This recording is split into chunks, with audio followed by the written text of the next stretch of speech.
ministre, chers membres du gouvernement, distingués invités. Monsieur le Premier ministre, nous avons écouté avec patience le discours de politique générale que vous nous avez tenu au nom du gouvernement. Nous sommes conscients, et le président de la République, Bassirou Diomaye Diakhar Faye, l'a rappelé si souvent, ce mandat sera celui des réformes institutionnelles.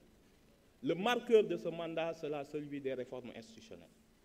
Nous savons tous ce qu'on a vécu il n'y a pas longtemps, qu'il s'en est fallu de peu que le Sénégal ne tombe dans l'effondrement total.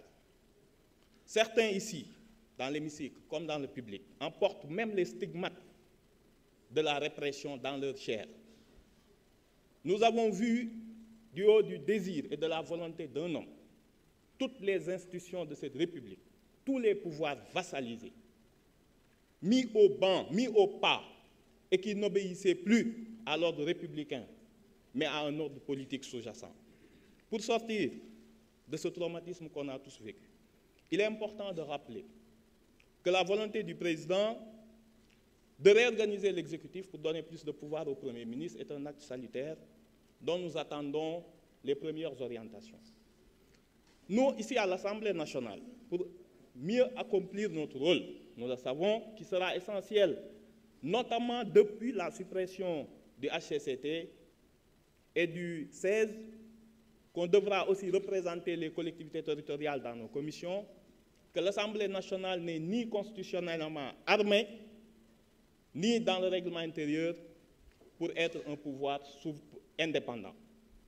Il y a les irrecevabilités législatives de l'article 76 qui fixe un domaine de la loi et qui donne une portion congrue de compétences à l'Assemblée nationale. Il y a les irrecevabilités financières des articles 82 et 83 qui ne permettent à aucune proposition de loi ou d'amendement créant une charge, supprimant une recette ou créant une charge de pouvoir prospérer. Nous avons besoin d'une réforme urgente de l'Assemblée nationale pour qu'elle puisse jouer son rôle.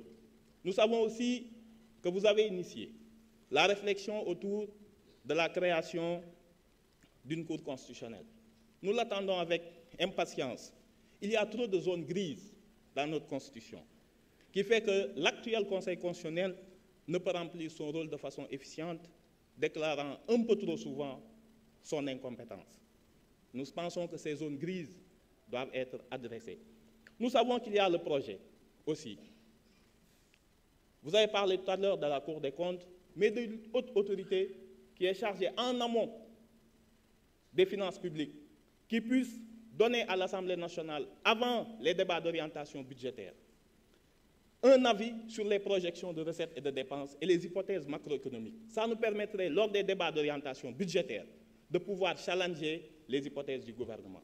Nous savons aussi que sur le plan électoral, une haute autorité devra voir le jour pour pouvoir régler définitivement la question et des partis politiques, de leur financement, mais surtout du parrainage, que le Conseil constitutionnel ne soit plus mêlé aux jacqueries politiciennes. Nous l'attendons aussi avec impatience. Je finirai par dire que dans le financement des partis politiques, ne pas oublier ceux qui font vivre la démocratie locale, à savoir les conseils municipaux. Ce sont les laissés pour compte. Actuellement, le conseil municipal fait vraiment du patriotisme. Je vous remercie. Merci beaucoup, honorable député Amadou Ba numéro 2. Honorable député